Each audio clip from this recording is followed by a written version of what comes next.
Driver Babu ಆತ್ಮಹತ್ಯೆ ಪ್ರಕರಣಕ್ಕೆ ಹೊಸ ತಿರುವು ಸಿಕ್ಕಿದೆ.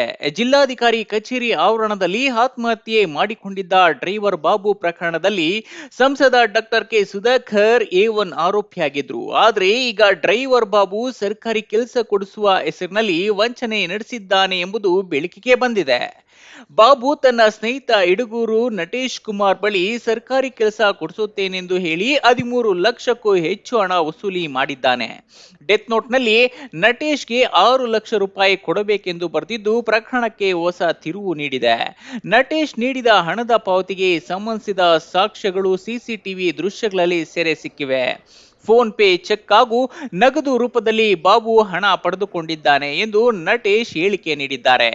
ವಿಧಾನಸೌಧ ಮತ್ತು ಸಚಿವರ ಜೊತೆ ಸಂಬಂಧವಿದೆ ಎಂಬ ನಂಬಿಕೆ ಮೂಡಿಸಿ ಬಾಬು ವಂಚನೆ ನಡೆಸಿದ್ದಾನೆ. ಈ ಹಿನ್ನೆಲೆಯಲ್ಲಿ ನಟೇಶ್ ಕುಮಾರ್ ಸಾಕ್ಷ್ಯ ಸಮೇತವಾಗಿ ನಾಗರಿಕ ಹಕ್ಕು ಜಾರಿ ನಿರ್ದೇಶನಾಲಯ ಪೊಲೀಸ್ ಠಾಣೆಯಲ್ಲಿ ದೂರು ದಾಖಲಿಸಿದ್ದಾರೆ. ಸದ್ಯ ಪ್ರಕರಣವನ್ನು ದಾಖಲಿಸಿಕೊಂಡ ಪೊಲೀಸರು ತನಿಖೆಯನ್ನು ನಡೆಸುತ್ತಿದ್ದಾರೆ. ನೇಣಿಗೆ ಶರಣಾದ ಬಾಬು ಅವನು ಒಂದೇ ತರಗತಿಯಲ್ಲಿ ಓದೋರು, ಒಂದೇ ಜಾತಿಗೆ ಸೇರಿದವರು. ನಾವು ದಲಿತರೆ. ಮತ್ತು ಅವನು ನನಗೆ ಸರ್ಕಾರಿ ಕೆಲಸ ಕೊಡ್ತೀನಿ ಅಂದ್ಬಿಟ್ಟು ಸುಳ್ಳು ಆಶ್ವಾಸನೆ ಹೇಳ್ಬಿಟ್ಟು 15 ಲಕ್ಷ ದುಡ್ಡು ಇಸ್ಕೊಂಡು ನನಗೆ ಸಾಲಗಾರನಾಗಿ ಮಾಡಿ ಕೆಲಸ ಕೊಡಿಸ್ತೆ. ಇದು 9 ತಿಂಗಳಿಂದ ನಡೆದಿದೆ ಸರ್.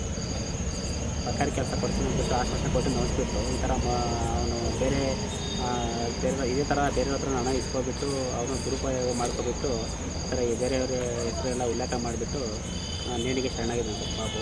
ಮತ್ತು ಅನ್ಯಾಯ ಆಗಿರೋದು ನನಗೆ ಸರ್ಕಾರಿ ಕೆಲಸ ಕೊಡ್ತೀನಿ ಅಂತ. ಸರ್ಕಾರಿ ಕೆಲಸ ಅಂದರೆ ಏನು ಕೆಲಸ? ಸರ್ಕಾರಿ ಕೆಲಸ ಅಂತಂದರೆ ತಾಲೂಕು ಹಿಂದುಳಿದ ವರ್ಗಗಳ ಕಲ್ಯಾಣಾಧಿಕಾರಿ ಈ ಪೋಸ್ಟ್ ಕೊಡ್ತೀನಿ ನಿಮಗೆ ಅಂದ್ಬಿಟ್ಟು 18 ಲಕ್ಷ ದುಡ್ಡು ಮಾತ್ರ ಇಸ್ಕೊಳ್ಳೋವರೆಗೂ ಆಗಸ್ಟ್ 2ನೇ ತಾರೀಕುವರೆಗೂ ಅಮೌಂಟ್ ಇಸ್ಕೊಂಡು ತದನಂತರ 4 ಡೇಸ್ ಆದಮೇಲೆ ಈ ಥರ ಅವನು ಡೆತ್ ಆಗಿದೆ. ನನ್ನ ಹತ್ರ ಗೋರಿಬಿತ್ತೂರು ಕೃಷ್ಣ ಗ್ರ್ಯಾಂಡ್ ಹೋಟೆಲಲ್ಲಿ CC ಫುಟೇಜಲ್ಲಿ ಕೊಡ್ತಾ ಇರೋದು ನಗದು ರೂಪದಲ್ಲಿ ಕೊಡ್ತಾ ಇರೋದು 11 ಲಕ್ಷ ಅಮೌಂಟು.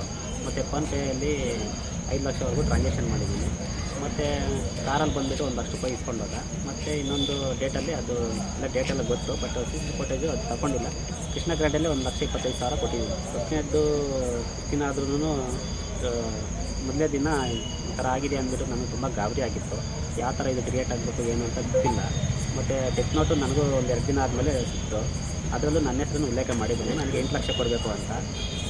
ಯಾವ ಥರ ಇದನ್ನು ಮುಂದೆ ಹೋಗಬೇಕು ಅಂತ ಗೊತ್ತಿಲ್ಲದೆ ತಡವಾಗಿ ಮಾಹಿತಿ ಗೊತ್ತಾಗಿರೋದ್ರಿಂದ ಕಂಪ್ಲೇಂಟ್ ಕೊಟ್ಟಿದ್ದೀನಿ. DYSPಗೆ ಕಂಪ್ಲೇಂಟ್ ಕೊಟ್ಟಿದ್ದೀನಿ. ಕೊಟ್ಟು 8 ದಿನ ಆಗಿದೆ.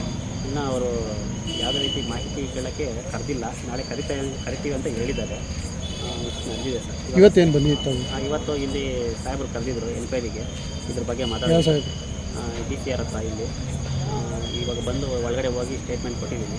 ಮತ್ತು ಇನ್ನೂ 2 ದಿನ ಆದಮೇಲೆ ನಾಳೆ ನಾಡಿದ್ರಲ್ಲೇ ಬರೋಕ್ಕೆ ಹೇಳಿದ್ದಾರೆ ಮತ್ತು ಸ್ಟೇಟ್ಮೆಂಟ್ ಕೊಡೋಕ್ಕೆ. ಇವಾಗ ಅನ್ಯಾಯ ನನಗಾಗಿದೆ ಸರ್. ನಾನು ಆ್ಯಕ್ಚುಲಿ ಸೂಸೈಡ್ ಮಾಡ್ಕೋಬೇಕಾಗಿತ್ತು. ಆ ಥರ ಸಾಲಗಾರನಾಗಿ ನನ್ನ ಕುಟುಂಬಕ್ಕೆ ಬೀದಿ ತಂದುಬಿಟ್ಟಿದ್ದೇನೆ. ಇವಾಗ ನ್ಯಾಯ ಕೊಡ್ಬೇಕು ಸರ್ ನನಗೂ.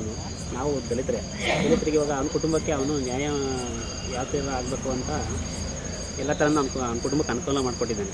ಅವ್ರ ಅಮ್ಮನಿಗೆ ಪೆನ್ಷನ್ನು ಮತ್ತು ಅವ್ರ ಹೆಂಡತಿಗೆ ಗೌರ್ಮೆಂಟ್ ಕೆಲಸ ಮತ್ತು ಸರ್ಕಾರದಿಂದ ದುಡ್ಡು ಎಲ್ಲ ಬಂದಿದೆ.